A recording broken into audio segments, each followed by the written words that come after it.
you going, guys? Sammy here, back in the kitchen. How's it all going? Now today I'm going to use some more of those prawns that we caught the other day. And I'm going to do another simple recipe, just the humble prawn cutlet. Now the prawn cutlet, it's not hard by any stretch of the imagination, it's quite simple to do, it's simply a bit of crumbing. But the key to a successful prawn cutlet is all in the presentation of your prawn and how you prepare it. So I'm going to show you how to do that, and yeah, we're going to get to it. Righto, what I prepared earlier, again, as always, preheat that pan. Got some butter in there, because oil is for people who don't like flavour. And they're probably a lot more healthier than we are. But I've also got some panko breadcrumbs in a bowl here. I've got some egg and milk, which I've whisked together, which is going to be a bonding agent. And I've got some plain flour. So all the three simple ingredients that you need for crumbing, I've got here ready to rock and roll. I've also crumbed up a few prawns already, but that's just because I'm keen for a feed after this. I'm not just going to do it for 2 prawns. Righto. So let's have a go at these prawns. Let's prepare them up, and then let's get to work. Alright, how's that camera looking? So first step, you want to shell them. So grab your prawn, take the head off, and peel the shell. Now you want to leave that last section there. It gives you something to hang on to. It's also really nice presentation wise. So we've got a peeled prawn like that with the tail joint on. And we do his mate.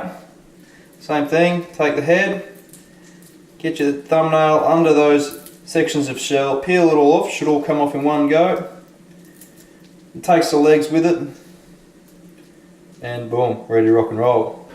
Now we want to devein and splay that prawn open. So grab your knife, run it in along that backbone there, not backbone, along the back section. Grab the vein or poo shoot, whatever you want to call it. That's him there. Grab that out. Put him over there. Do this one as well.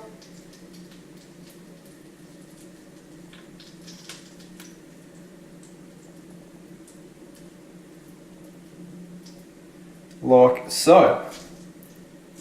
Sticky little things, so you get stuck to your fingers.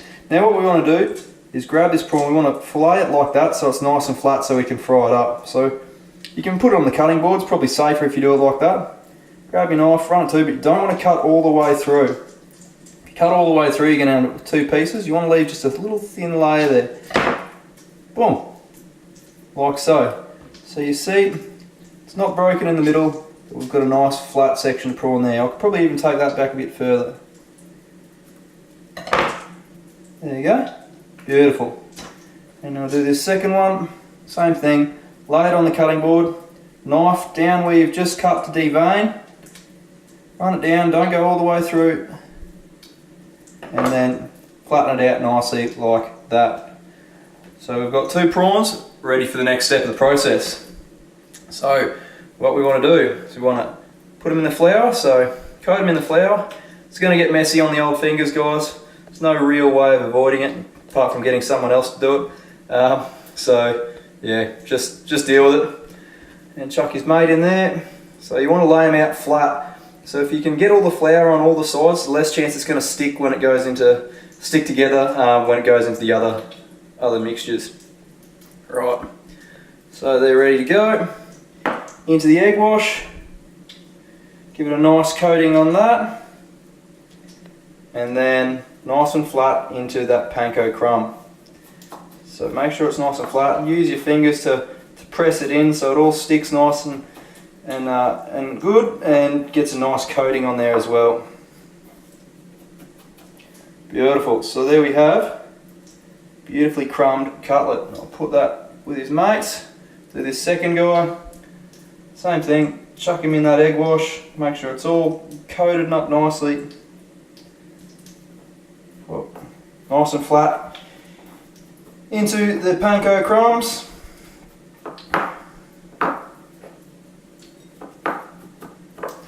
And there you have it.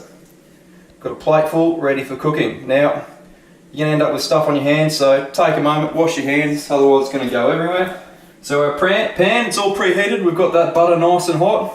Probably give it a touch more heat now that we're ready to cook. And what you want to do is grab those prawn cutlets and lay them nice and flat so they've got maximum surface area. We're going to cook that panko crumb until it's golden brown. So So lay them on, watch your fingers in case it spits at you. Lay them all on. Now usually we save the prawn cutlets for the biggest prawns of the haul, just because it's the least amount of work, you get for the most amount of return. Small ones it starts to get a bit fiddly and all that sort of stuff, but got probably small to mediums the other day, so we're going to do it with them. That's what we've got on hand, that's the fresh produce, so that will do just fine. So we're going to give that probably same as a normal prawn cutlet, probably 2 to 3 minutes, but we're going to check it pretty regularly just to make sure they don't burn. Second that panko crumb goes golden brown, they're time to flip over and do the other side. In the meantime, you can clean up your mess here and get ready to plate up. Righto, they're starting to get a nice bit of colour on them, so we're going to flip them over now and do the other side. Now keep in mind, you don't want to overcook your prawns, so second it starts to go golden, that's time to flip them.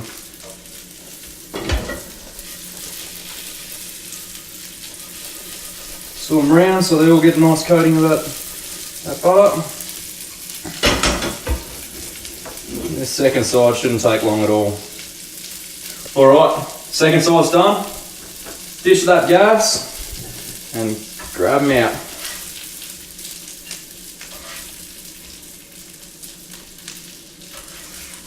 Yes sir, yes sir. Well, if that doesn't look damn fine, I don't know what does. Now, these things, I reckon I could eat a kilo of them just for how they are, but obviously they go great with a salad, steak topper, whatever you want. You can eat them plain like that, have them with a bit of tartare sauce, definitely have them with a beer or a cold drink of your choice, and get into it guys. That's as fresh as it gets. Prawn cutlets on the hot plate, into the tummy, good as gold. Have a good one guys, I'll catch you next time.